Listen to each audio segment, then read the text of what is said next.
I shouldn't be here. And I know that sounds dramatic, so I want to slow it down, because I don't mean it as a line, I mean it literally. I shouldn't be alive. I shouldn't be standing.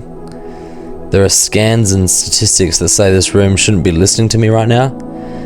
And I'm not starting here because I want to talk about death. I'm starting here because when you come close to losing your life, something very specific happens to you. It doesn't suddenly make you brave. It doesn't magically make you wise. It makes you honest. And honesty has a way of stripping everything back. Before the fall, my life was fine. That's probably the best word for it. Career was fine, health was fine, relationships were fine, everything was moving. And fine, it's dangerous because fine convinces you there's nothing to question. I liked structure, I liked systems, I liked knowing where things were at. I worked in finance, I understood risk, probability, margins. I trained almost every day. I understood my body. I tracked things, metrics, outputs, progress, you name it. I genuinely believed that if you respected systems, that systems would protect you. And most of the time they do, until something happens that doesn't care about your system. So, it was a Friday afternoon. It wasn't a late night, not too reckless, not chaotic. Friends were at my place, playing table tennis, laughing, having a beer or two. It's the kind of afternoon you trust because you feel like you've earned it, especially with all the work throughout the week. The fellas decided they would finally complete my quote for solar on my 2-story roof, and they had this ladder sort of extended from the center. And they'd gone up, but it just wasn't secured properly. And I was at the bottom holding the ladder. And, one of the fellas, not in an aggressive way, and just sort of some subtle bullying, part of the lad culture said, "Don't be a pussy," in jest. And here's the thing, and we don't like to admit this, but that moment had nothing to do about the ladder. It was about belonging. So I climbed up. Halfway up, nothing felt wrong. And that's the cruel part. There's no warning sound or instinct screaming at you. Not a dramatic pause. And the ladder slipped in the center. 5 meters. I've gone down. And what shocked me the most wasn't the fall, it was the time. The time didn't speed up, it actually slowed down. And not in a movie way, but in a clinical, unsettling way. And I remember thinking, I wasn't panicking or bargaining, I was just thinking. And then, bang, nothing. What came next wasn't darkness, it was quiet. Peaceful, actually. No pain, no fear, no emotion, just awareness. Have you ever noticed that ringing in your ears? It's like high-pitched, but it feels like silence at the same time. That's the closest thing I can explain. It wasn't sleeping, like sleeping feels immersive. You're getting an experience or reliving one. This felt like thought without a body attached. No memories replaying, no emotions flooding, just pure cognition. And that's what unsettled me, because I knew this wasn't normal. The first emotion I felt wasn't fear, it was calm. And that scared me more than panic ever could, because calm meant I wasn't in control anymore. As sensation started coming back, I made a decision that went against everything I believed about strength. I did nothing. I didn't move. I didn't try to power through. I didn't take charge. I trusted. My friends, the ambulance, the doctors, the scans, the surgeries. For the first time in my adult life, I handed my survival to everyone else, to all other people. And that taught me something that no achievement ever had, that strength isn't independence. Strength is knowing when you can't survive alone. Most people don't end up in a hospital bed to learn this. They learn through burnout or through grief, through carrying too much for too long. For my story, what came after this wasn't heroic, it was humiliating. I had a shattered elbow, a fractured pelvis, a sacrum held together with long screws, a wheelchair, needing help to even just sit up, couldn't stand, needed help in the shower and to go to the bathroom, which is another story. And here's where people underestimate pain. Pain isn't just the injury itself.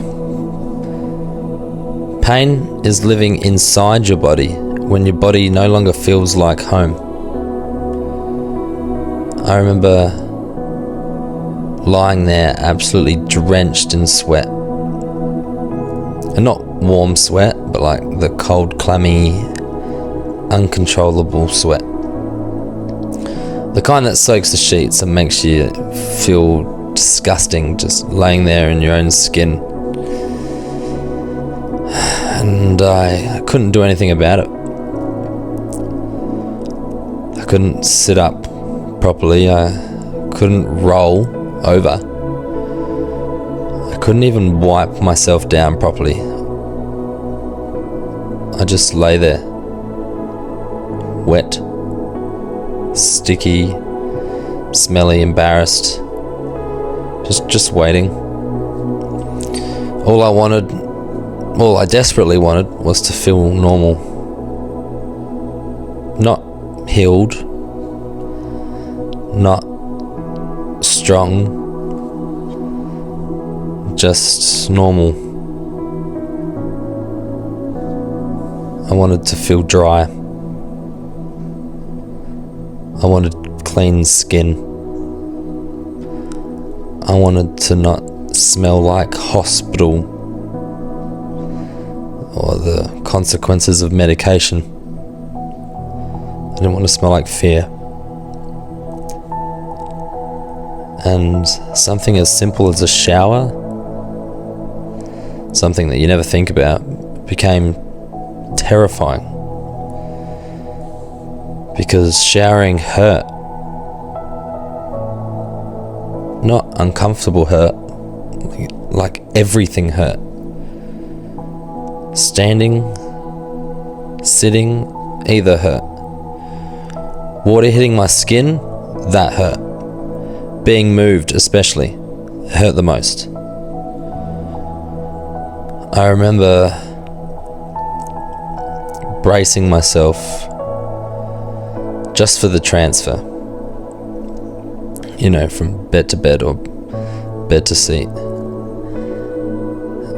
A group of people trying to help me, and I'm just there trying not to swear or scream or cry, because I didn't want to make it harder for them while they're helping me.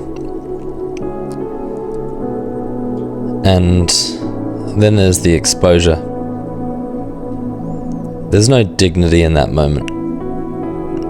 There's just you, broken, being handled carefully like glass. Even breathing hurt. Coughing was brutal. Every cough felt like my pelvis was tearing apart again. Sneezing sent shockwaves through my body. Laughing, which sounds ridiculous, became dangerous.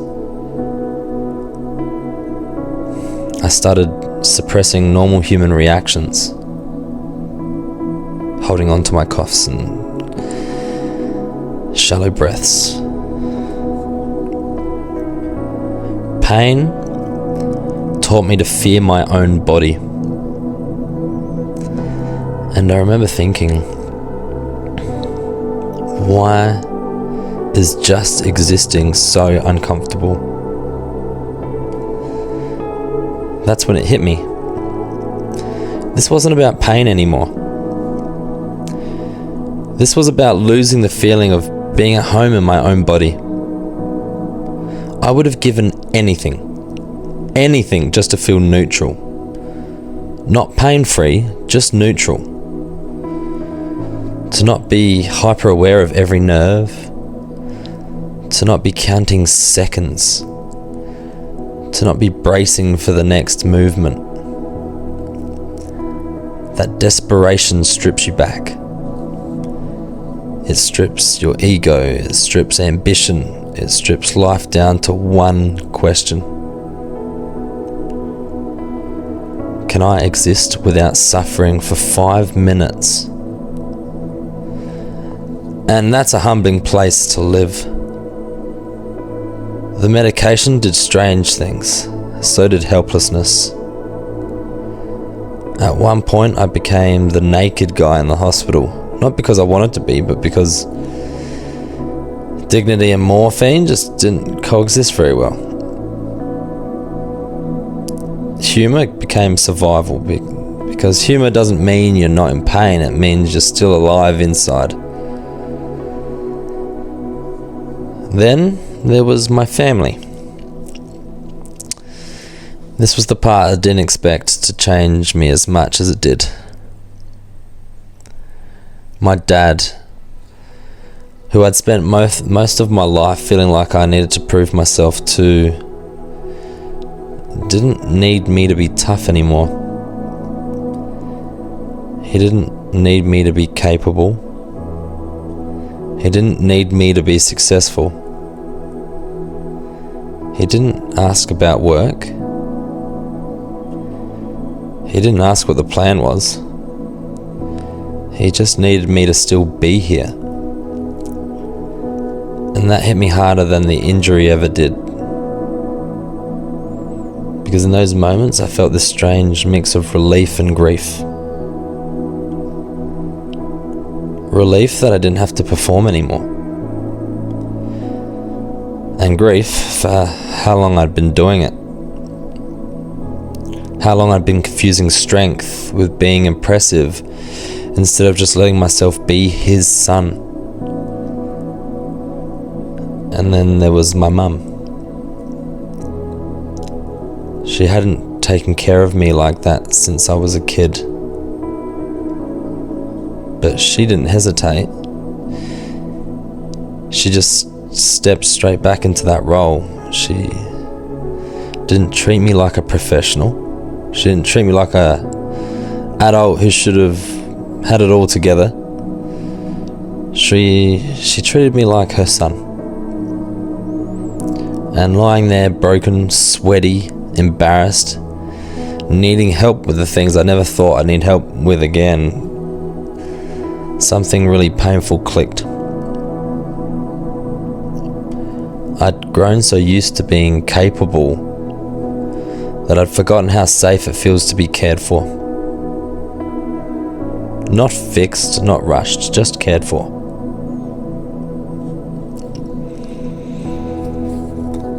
And it made me wonder how many of us haven't felt that kind of care in years. Not because it isn't there, but because we stopped letting ourselves need it. Being surrounded by my parents in that state softened something in me. It stripped away performance. And that's when I realized something simple but life-changing.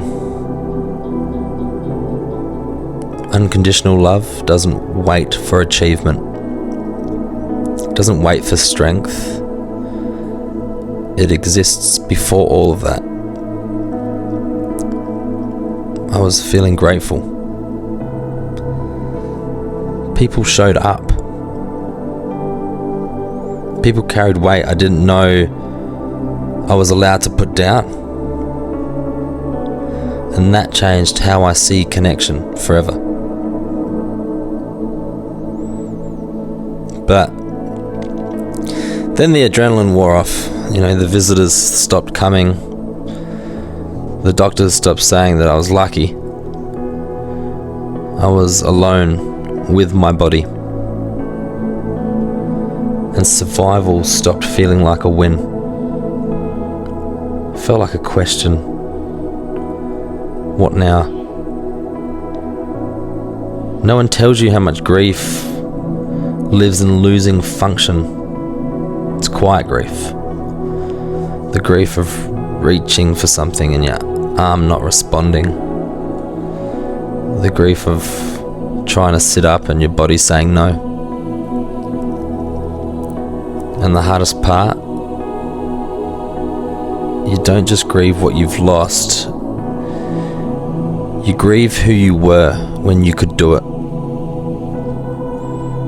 Men aren't taught how to be helpless. We're taught how to be strong, capable providers. We're not taught how to receive care. So helplessness doesn't just hurt physically, it messes with identity. I felt less. Not useless, just less valuable. And that terrified me. Because I realized how much of my worth had been tied to what I could do, how productive I was, how independent I looked. And suddenly, all of that was gone. Who am I if I can't perform? That question doesn't give you an answer. It gives you discomfort. And discomfort forces honesty. I realized I didn't just like structure, I needed it.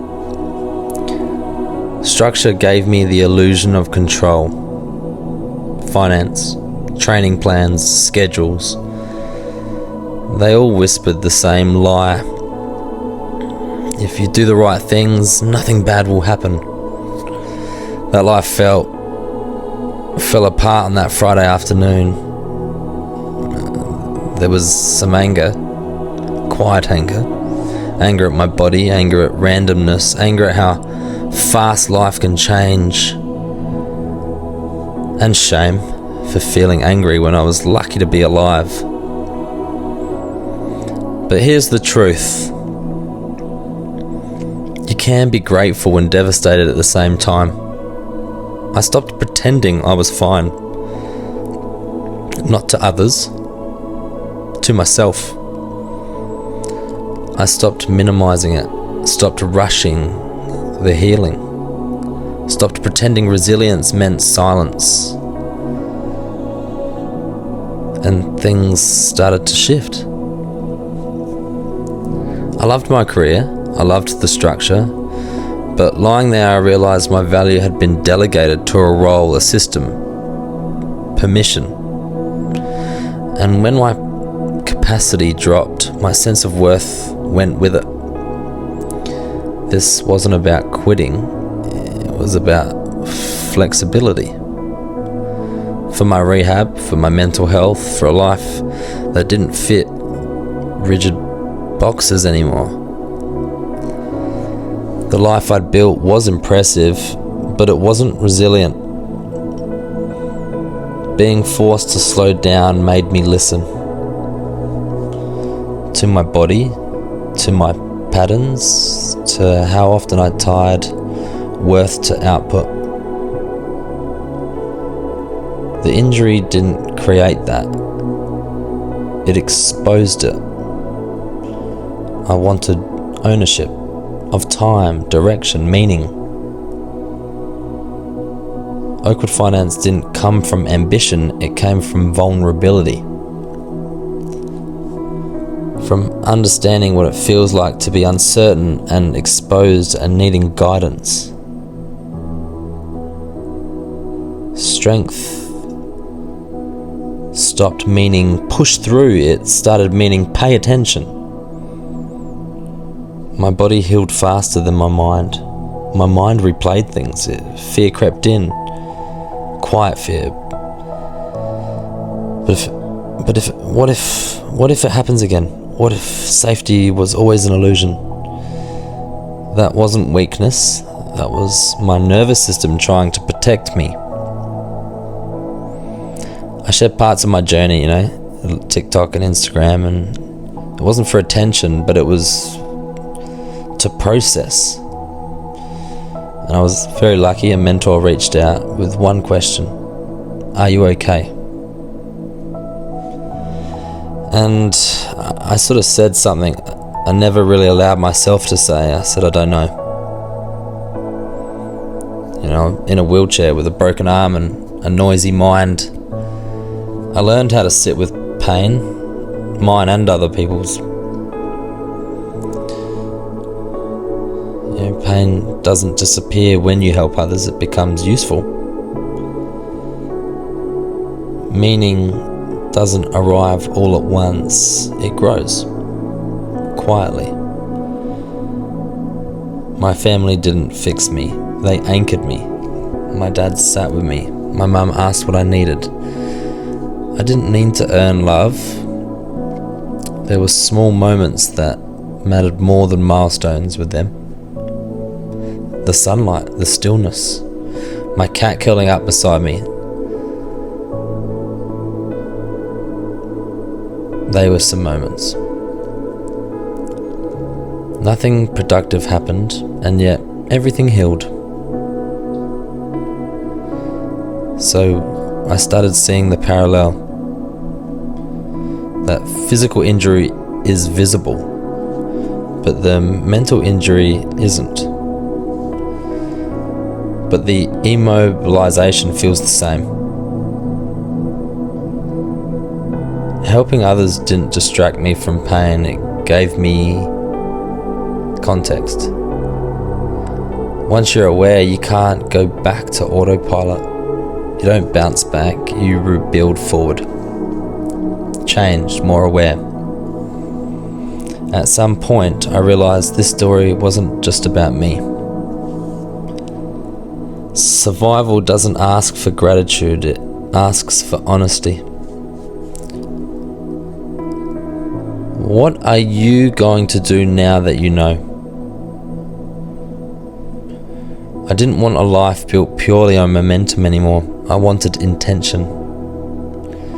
Legacy isn't what you leave behind, it's how people feel when they're with you. Normal didn't fit anymore.